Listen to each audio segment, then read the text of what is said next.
ओम शांति, ओम शांति, ओम शांति।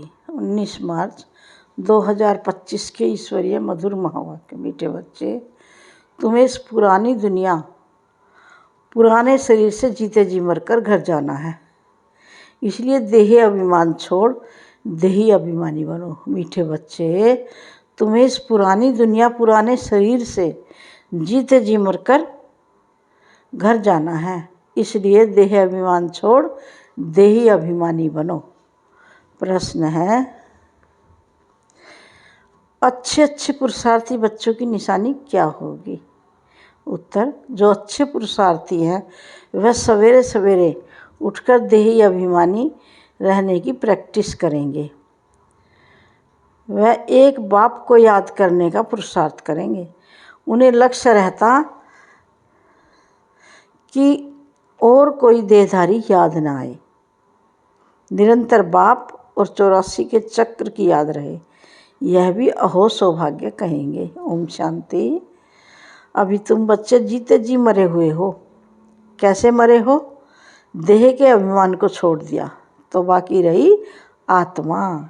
शरीर तो खत्म हो जाता है, आत्मा नहीं मरती। बाप कहते हैं जीते जी अपने को आत्मा समझो और परमपिता परमात्मा के साथ योग लगाने से आत्मा पवित्र हो जाएगी। जब तक आत्मा बिल्कुल पवित्र नहीं बनी है तब तक पवित्र शरीर मिल ना सके। आत्मा पवित्र बन गई तो फिर यह पुराना शरीर आप ही छूट जाएगा। जैसे सर्प की खाल ऑटोमेटिकली छूट जाती है, उनसे ममत्व मिट जाता है। वह जानता है हमको नई खल मिलती है, पुरानी उतर जाएगी। यह हर एक को अपनी अपनी बुद्धि तो होती है ना। अभी तुम बच्चे समझते हो हम जीते जी इस पुरानी दुनिया से, पुराने शरीर से मर चुके हैं। फिर तुम आत्माएं भी शरीर छोड़ कहाँ जाएंगी? अपने घर। पहले पहले तो यह पक्का याद करना है, हम आत्मा है, शरीर नहीं है। शरीर नहीं, आत्मा कहती है बाबा हम आपके हो चुके, जीते जी मर चुके हैं। अब आत्मा को फरमान मिला हुआ है कि मुझ बाप को याद करो तो तुम तमो प्रधान से सतो प्रधान बन जाएंगे। यह याद का अभ्यास पक्का चाहिए। आत्मा कहती है बाबा आप आए हो ना, आए हैं तो हम आपके ही बनेंगे। आत्मा मेल है न कि फीमेल। हमेशा कहते हैं हम भाई भाई हैं, ऐसे थोड़ी कहते हैं हम सब सिस्टर्स हैं, सब बच्चे हैं। सब बच्चों को वर्षा मिलना है। अगर अपने को बच्ची कहेंगे तो वर्षा कैसे मिलेगा? आत्माएं सब भाई भाई हैं। बाप सबको कहते हैं रूहानी बच्चों मुझे याद करो। आत्मा कितनी छोटी है, यह बहुत महीन समझने की बातें बच्चों को याद ठहरती नहीं है। सन्यासी लोग दृष्टांत देते हैं, मैं भैंस हूँ, मैं भैंस हूँ। ऐसे कहने से फिर भैंस बन जाते हैं। अब वास्तव में भैंस कोई बनते थोड़े ही हैं। बाप तो कहते हैं अपने को आत्मा समझो। यह आत्मा और परमात्मा का ज्ञान तो कोई को है नहीं, इसलिए ऐसी ऐसी बातें कह देते हैं। अब तुमको देही अभिमानी बनना है।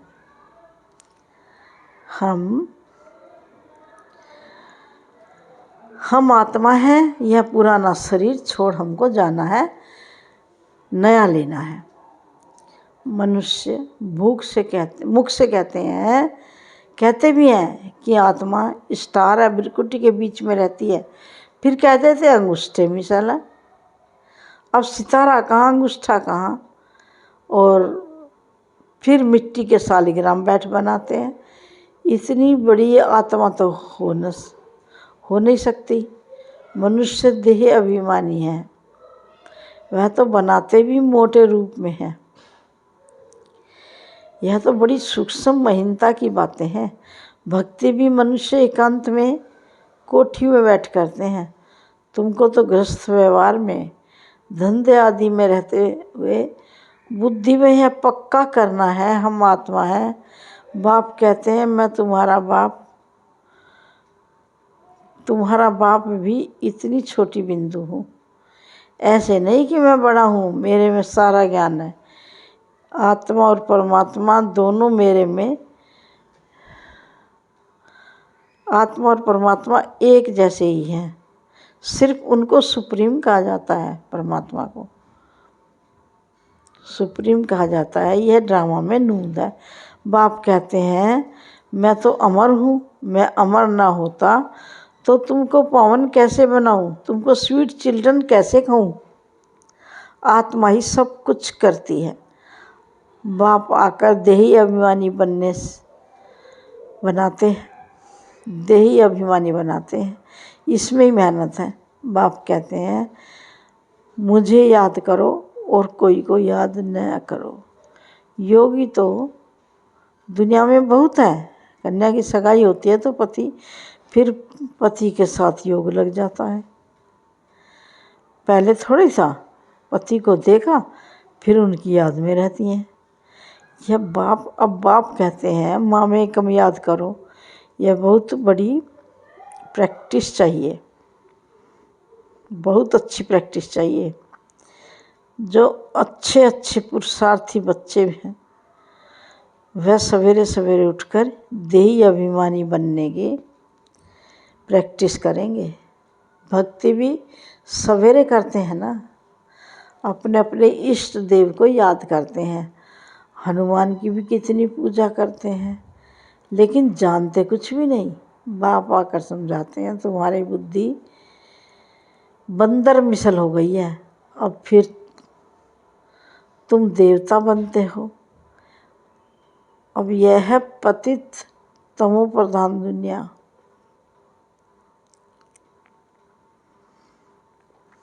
यह है पतित तमो प्रधान दुनिया।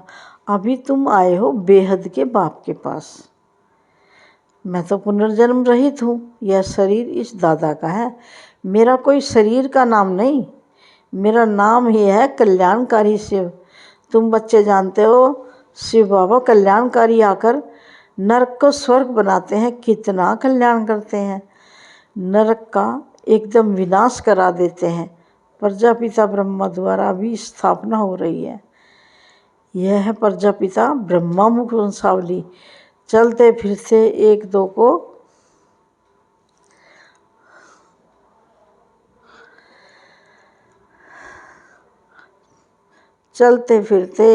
को सावधान करना है। मन मना भव। बाप कहते हैं मुझे याद करो तो विकर्म विनाश होंगे। पतित पावन तो बाप है ना, उन्होंने भूल से भगवान वाच के बदले श्री कृष्ण भगवान वाच लिख दिया है। भगवान तो निराकार है, उनको परमपिता परमात्मा कहा जाता है। उनका नाम है शिव। शिव की पूजा भी बहुत होती है। शिव काशी कहते रहते हैं। भक्ति मार्ग में अनेक प्रकार के नाम रख दिए हैं। कमाई के लिए अनेक मंदिर बनाए हैं, असली नाम है शिव। फिर सोमनाथ रखा है। सोमनाथ सोमरस पिलाते हैं, ज्ञान धन देते हैं। फिर जब पुजारी बनते हैं तो कितना खर्चा करते हैं उनके मंदिर बनाने पर, क्योंकि सोमरस दिया है ना। सोमनाथ के साथ सोमनाथनी भी होगी। यहाँ राजा रानी तथा प्रजा सब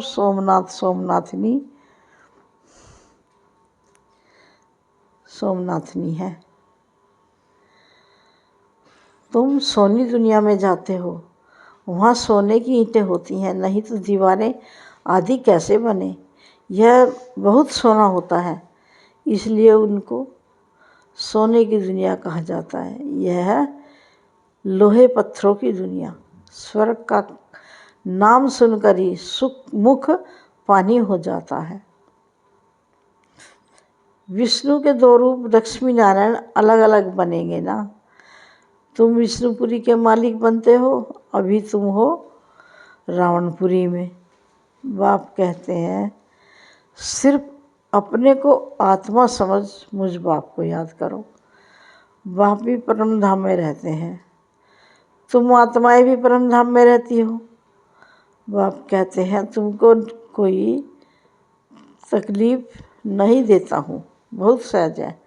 बाकी ये रावण दुश्मन तुम्हारे सामने खड़ा है, यह विघ्न डालता है, विघ्न डालते हैं। ज्ञान में विघ्न नहीं पड़ते, विघ्न पड़ते हैं याद में। घड़ी घड़ी माया याद भुला देती है, देह याद में ले आती है, बाप को याद करने नहीं देती, युद्ध चलती है। बाप कहते हैं तुम कर्मयोगी तो हो ही, अच्छा दिन में याद नहीं कर सकते हो, रात को याद करो, रात का अभ्यास दिन में काम आएगा। निरंतर स्मृति रहे, जो बाप हमको विश्व का मालिक बनाते हैं हम उसे याद करते हैं। बाप की याद और 84 जन्मों के चक्र की याद रहे तो अहो सौभाग्य। औरों को भी सुनाना है। बहनों और भाइयों, अब कलयुग पूरा हो, सतयुग आता है। बाप आए हैं सतयुग के लिए।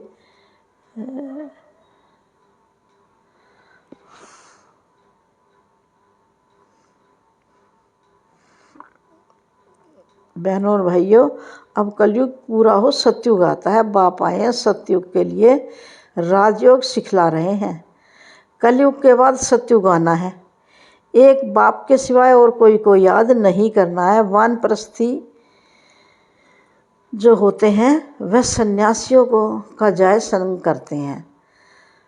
वानप्रस्थ वहाँ वाणी का काम नहीं है, आत्मा शांत रहती है।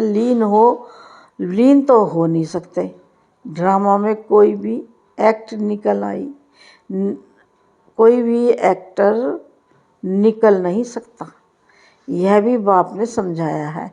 एक बाप के सिवाय और कोई याद नहीं करना है, देखते हुए भी याद ना करो। यह पुरानी दुनिया तो विनाश हो जानी है, कब्रिस्तान है ना। मुर्दों को कभी याद किया जाता है क्या? बाप कहते हैं यह सब मरे पड़े हैं, मैं आया हूँ पतितों को पावन बनाए ले जाता हूँ।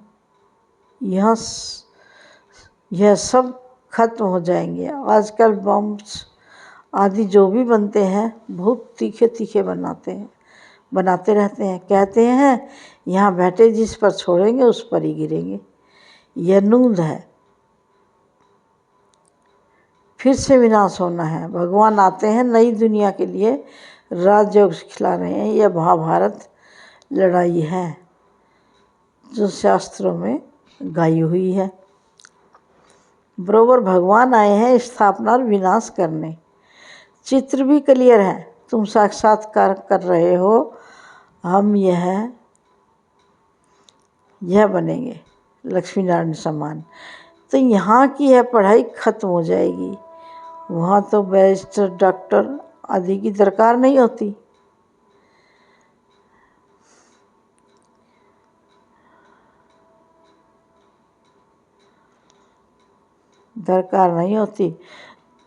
तुम तो यहाँ का वर्षा ले जाते हो, हुनर भी सब यहाँ से ही ले जाएंगे। मकान आदि बनाने वाले फर्स्ट क्लास होंगे तो वहाँ भी बनाएंगे। बाजार आदि की भी तो होगी ना, काम तो चलेगा। यहाँ से सीधा सीखा हुआ अकल ले जाते हैं। साइंस से भी अच्छे हुनर सीखते हैं, वह सब वहाँ काम आएंगे। प्रजा में जाएंगे। तुम बच्चों को तो प्रजा में नहीं आना है। तुम आए ही हो बम्मा बाबा के तख्त नशीन बनने। बाप जो श्रीमत देते हैं उस पर चलना है। फर्स्ट क्लास श्रीमत तो एक ही देते हैं कि मुझे याद करो। कोई का भाग्य अनायास ही खुल जाएगा, कोई कारण निमित्त बन पड़ता है। कुमारियों को भी बाबा कहते हैं शादी में बर्बादी हो जाएगी, इस गटर में मत गिरो। क्या तुम बाप का नहीं मानेगी? स्वर्ग की महारानी नहीं बनेगी? अपने साथ प्रण करना चाहिए कि हम उस दुनिया में कभी नहीं जाएंगे, उस दुनिया को याद भी नहीं करेंगे। शमशान को कभी याद करते हैं क्या? यहाँ तो तुम कहते हो कहाँ यह शरीर छूटे तो हम अपने स्वर्ग में जाएं। अब 84 जन्म पूरे हुए, अब हम अपने घर जाते हैं। औरों को भी यही सुनाता हूँ। यह भी समझते हो बाप बगैर सतयुग की राजाई कोई दे नहीं सकता। इस रथ को भी कर्म भोग तो होता है ना ब्रह्मा बाबा को। बाप दादा की भी आपस में कभी रुझान चलती है। यह बाबा कहते हैं कि बाबा आशीर्वाद कर दो खांसी के लिए, कोई दवाई करो या छू मंत्र से उड़ा दो। कहते हैं नहीं, यह तो भोगना ही है। यह तुम्हारा रथ लेता हूँ, उसके एवज में तो देता हूँ, बाकी यह तो तुम्हारा हिसाब किताब है। अंत तक कुछ न कुछ होता रहेगा। तुम्हें आशीर्वाद करूँ,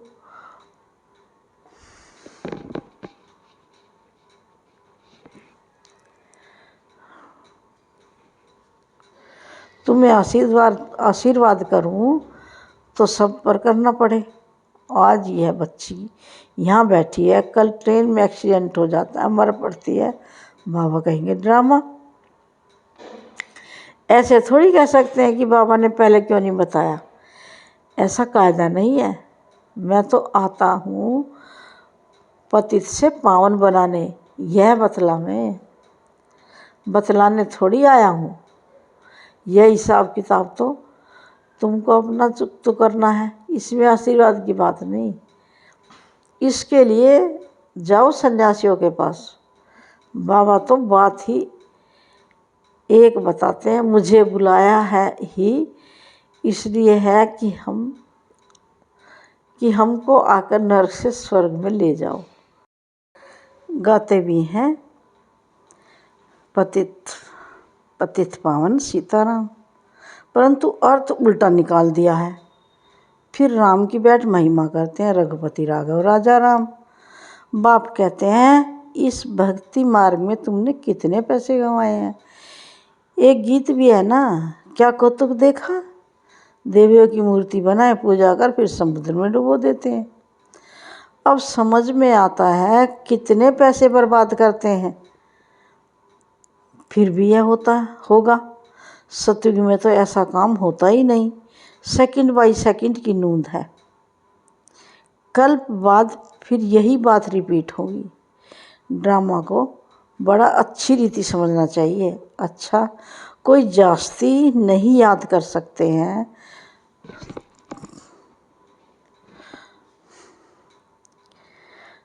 जास्ती याद नहीं कर सकते हैं तो बाप कहते हैं सिर्फ अल्प और बाप और बादशाही को याद करो।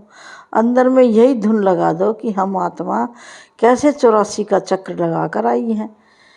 चित्रों पर समझाओ, बहुत सहज है। यह रूहानी बच्चों से रूरिहान, बाप रूरिहान करते ही बच्चों से हैं, और कोई से तो कर न सके। बाप कहते हैं अपने को आत्मा समझो, आत्मा ही सब कुछ करती है। बाप याद दिलाते हैं तुमने 84 जन्म लिए हैं, मनुष्य ही बने हैं। जैसे बाप ऑर्डिनेंस निकालते हैं कि विकार में नहीं जाना है, ऐसे यह भी ऑर्डिनेंस निकालते हैं कि किसको रोना नहीं है। सतयुग त्रेता में कभी कोई रोते नहीं, छोटे बच्चे भी नहीं रोते, रोने का हुक्म नहीं। वह है ही हर्षित रहने की दुनिया, उसकी प्रैक्टिस सारी यहाँ करनी है। अच्छा, मीठे मीठे सिकी हृदय बच्चों प्रति माता पिता बाप दादा का याद प्यार और गुड मॉर्निंग।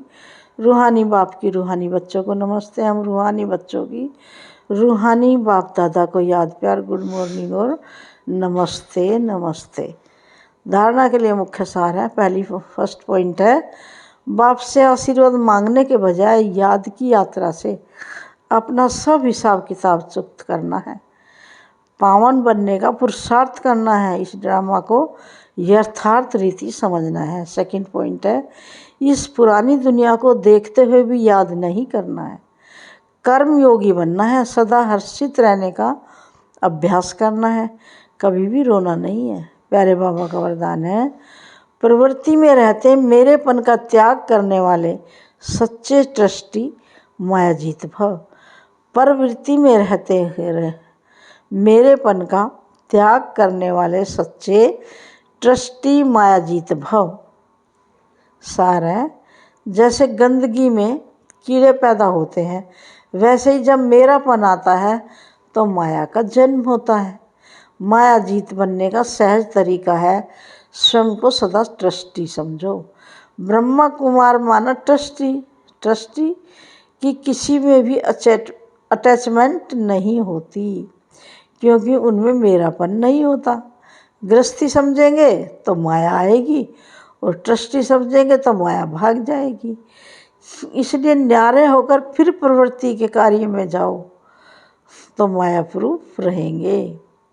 प्यारे बाबा का स्लोगन है, जहाँ अभिमान होता है वहाँ अपमान की फीलिंग जरूर आती है। जहाँ अभिमान होता है वहाँ अपमान की फीलिंग जरूर आती है। ओम शांति, ओम शांति।